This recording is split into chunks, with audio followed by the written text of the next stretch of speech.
Bonjour, bienvenue dans cette vidéo. Celle-ci fait partie d'un groupe de vidéos dédié au courant alternatif monophasé. Celle-ci sera en deux parties et va porter sur le circuit RC parallèle. On va retrouver ici notre circuit RC parallèle de la même manière qu'on a vu précédemment le RL parallèle. Donc on va avoir, lorsqu'on applique la tension d'alimentation, on va avoir la même tension sur les deux récepteurs, c'est-à-dire sur la résistance et sur la capacité.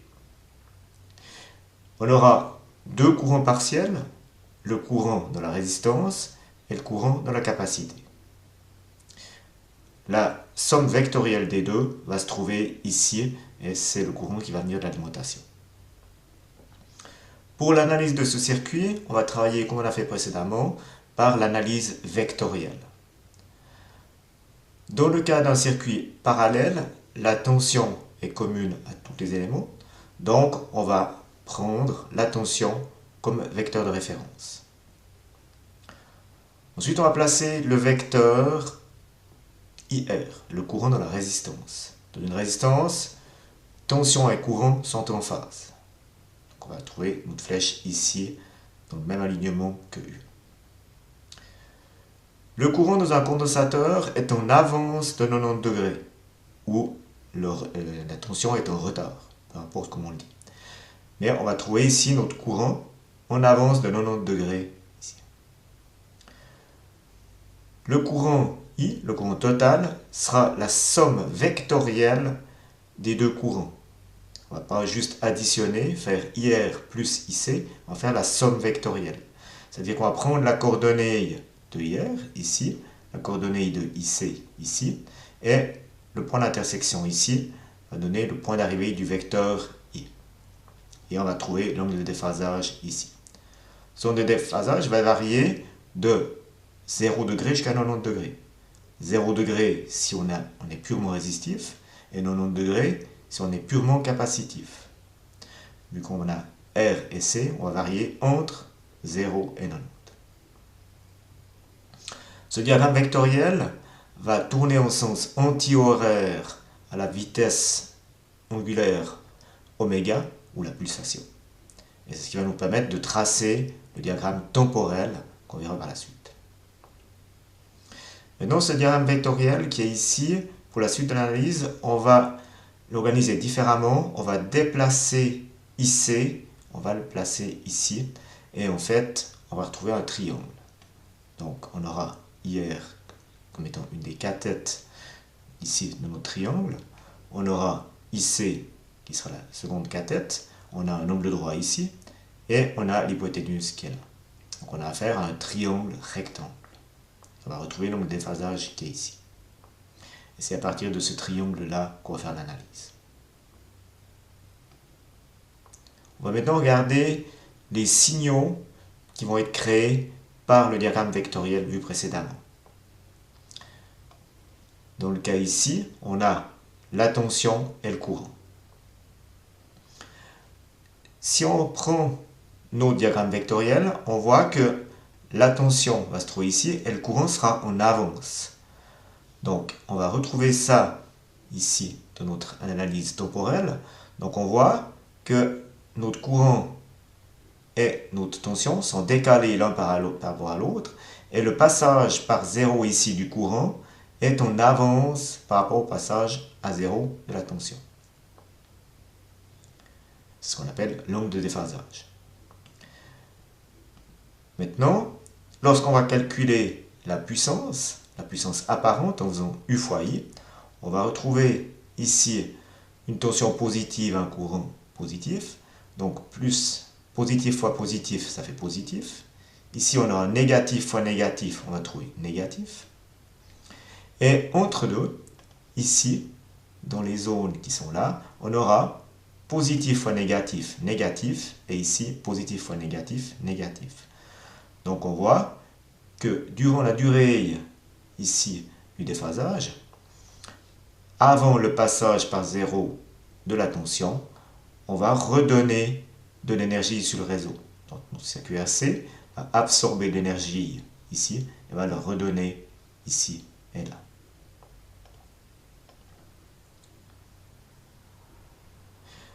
Par rapport au circuit RL série, on va retrouver à peu près la même chose, mais on voit que ici, c'était après le passage par 0, et maintenant, on est avant le passage par 0.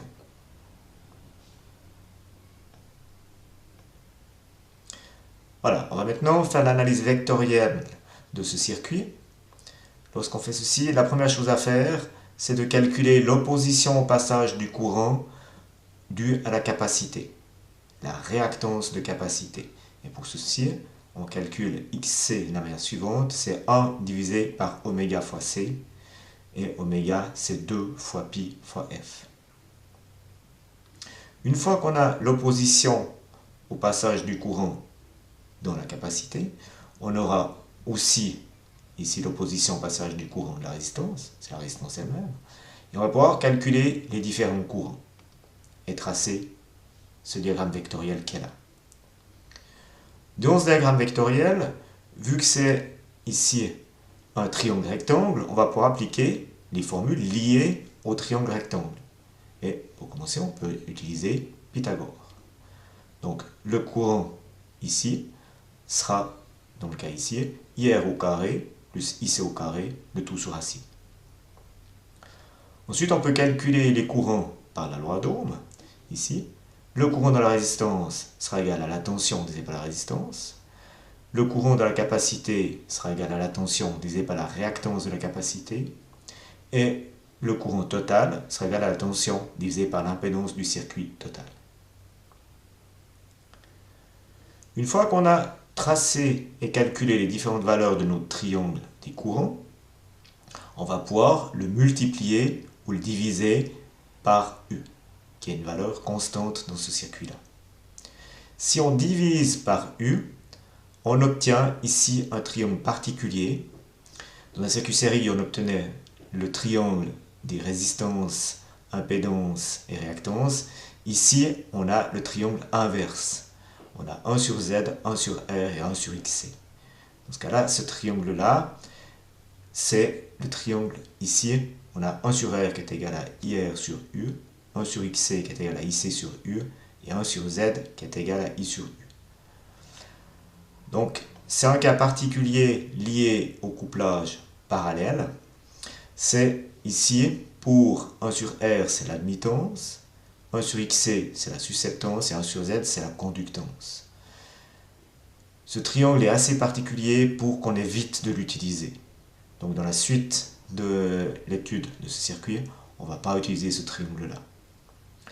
Ce qui est intéressant de connaître dans un circuit, c'est souvent l'impédance, Z. Dans ce cas-là, on a 1 sur Z, mais sans passer par ce triangle, on peut sortir Z en faisant U sur I. Et c'est ce qu'on va utiliser par la suite. Donc, on va ici extraire pour calculer Z en faisant U sur I. On peut le calculer depuis ici. On en a vu qu'en allant sur la gauche, on a divisé par U. Maintenant, si on va contre la droite, on multiplie par U. Donc, on va avoir I fois U. On a le triangle des puissances. On va retrouver 3 puissances. Voilà notre triangle des puissances pour un circuit RC parallèle. Donc, on va retrouver la puissance apparente, l'hypoténuse de notre triangle, qu'on va calculer en faisant U fois I. Donc, c'est la puissance qu'on voit depuis l'extérieur, qu'on peut mesurer avec un voltmètre, un ampèremètre, d'où son unité volt-ampère. La cathète adjacente, celle qui dépend du cosinus, c'est la puissance active, c'est la puissance qui dépend de l'élément actif, la résistance. Son unité, c'est les watts. Et pour la puissance réactive, c'est ici QC, c'est la puissance qui dépend des éléments réactifs, l'inductance et la capacité. Donc dans le cas ici, la capacité. Elle va dépendre, vu que c'est la cathète opposée du sinus, et son unité, c'est des volts-ampères réactifs.